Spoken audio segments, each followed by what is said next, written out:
Juan de la Cosa nació en Santoña alrededor de 1460.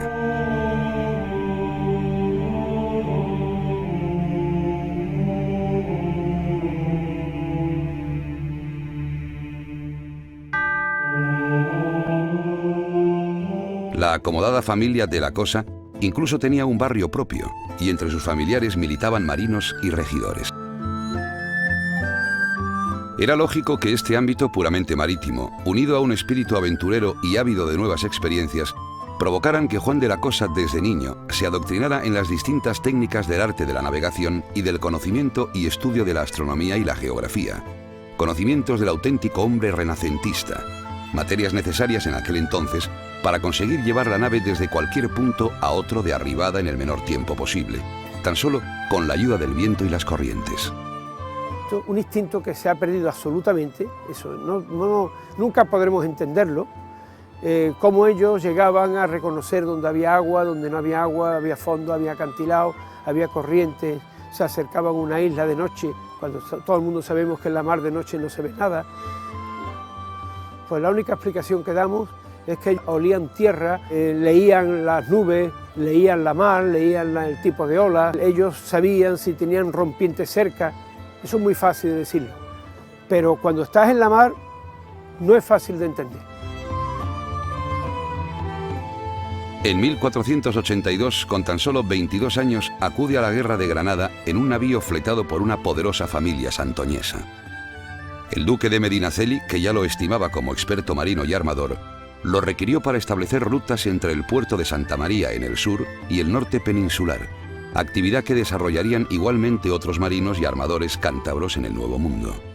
Juan de la Cosa fue un hombre de acción, por un lado, es decir, fue comerciante, ¿no? fue un negociante, fue armador de naos, fue marino, pero al mismo tiempo también fue un hombre de Estado, funcionario real, un enviado en misiones diplomáticas muy delicadas por parte de los reyes católicos, pero también al mismo tiempo fue un científico, fue un cartógrafo, fue un navegante, es decir, confluyen muchas personalidades en él.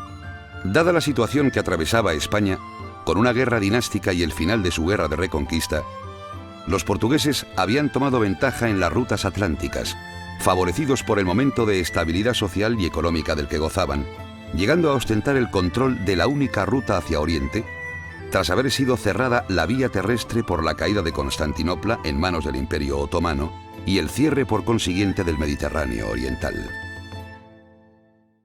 En 1488, Juan de la Cosa viaja a Lisboa posiblemente como enviado por los reyes católicos para recabar información de las rutas marítimas, tema de máximo interés debido al elevado precio de las especias que eran incluso más valoradas que el oro. En ese preciso momento, Bartolomé Díaz se encontraba de vuelta de su viaje después de haber franqueado el Cabo de Buena Esperanza.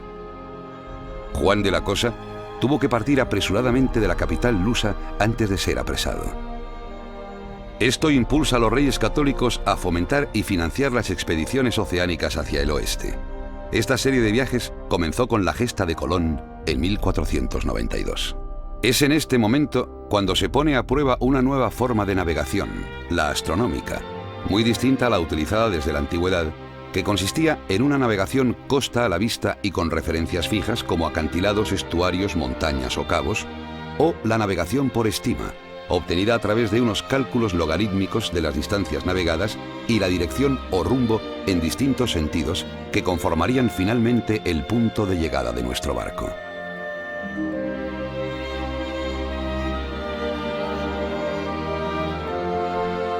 En aquel momento, las herramientas de navegación para los distintos cálculos eran muy precarias. Las estimas por velocidad y tiempo se hallaban con una ampolleta, ya que todavía no existía el cronómetro, que medía un tiempo y el número de nudos que se contaban en un cabo anudado a intervalos regulares, múltiplos de la milla, que iba saliendo arrojado por la popa con una tablilla que hacía de freno atada a su extremo. Aunque estos navegantes ya eran conscientes de la inexactitud del magnetismo terrestre, al no coincidir este con el eje de la Tierra y que variaba a lo largo del tiempo, se sirvieron de rudimentarias e imprecisas brújulas magnéticas para alcanzar las tierras occidentales. El desconocer las corrientes en las que se navegaba y la deriva y abatimiento en cada derrota, unido al cálculo de la suma de rumbos que también era imprecisa, hacían este modo de navegar poco fiable.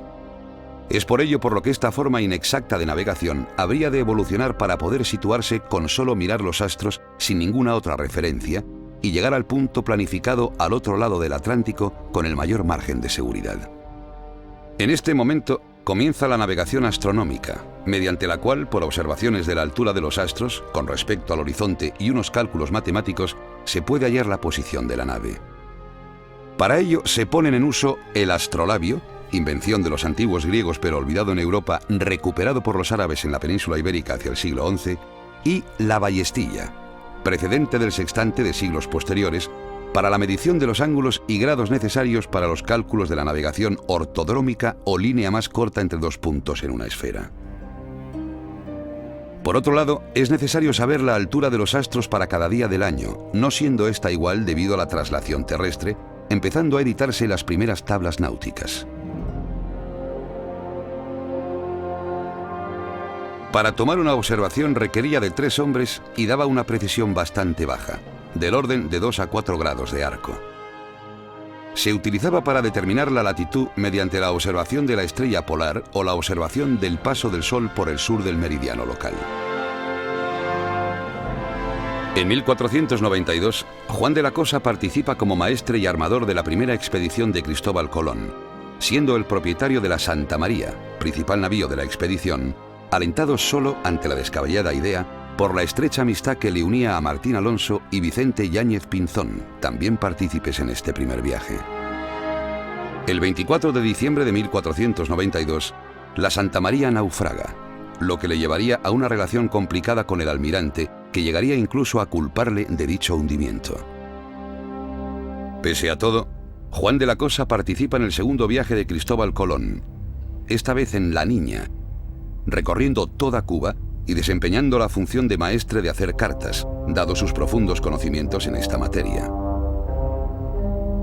Volvieron a España en 1496.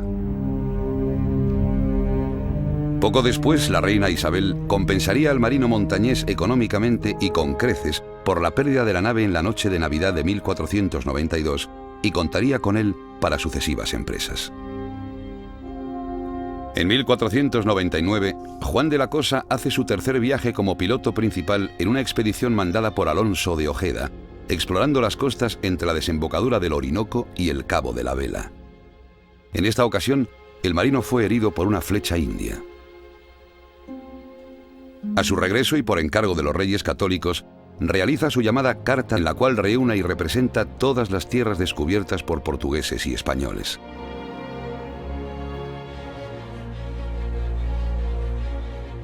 Un espíritu idealista, un afán por surcar mares y explorar tierras sin perder de vista las estrellas, llevan al navegante cántabro Juan de la Cosa a trazar una carta que pasaría a la historia, el primer mapa en el que aparecía el Nuevo Mundo.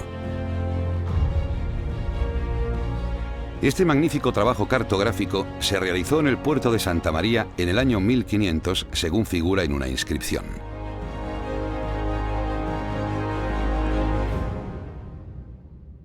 La llamada Carta de Marear escribió su propia historia llena de avatares, ya que en principio fue archivada en la casa de contratación de Sevilla, de donde fue robada y posteriormente vendida al barón Wagner, diplomático holandés, en 1832.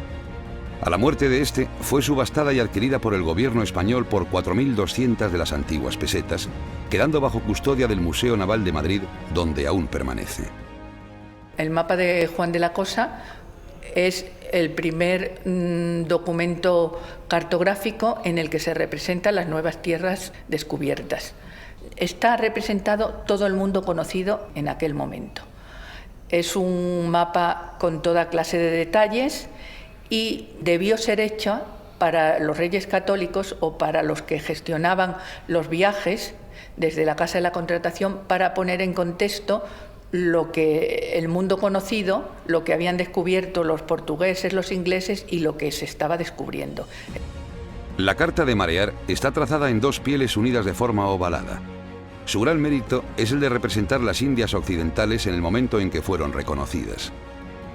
No se ha escatimado en colores ni miniados en oro, y se ha puesto en el centro del océano, en el eje estratégico que cruzan ya decenas de carabelas rumbo a las Indias, una rosa de los vientos que lleva pegada una imagen de la Virgen parecida a la reina. Es admirable la semejanza con la realidad del trazado de las Antillas y de tierra firme desde el Amazonas hasta Panamá.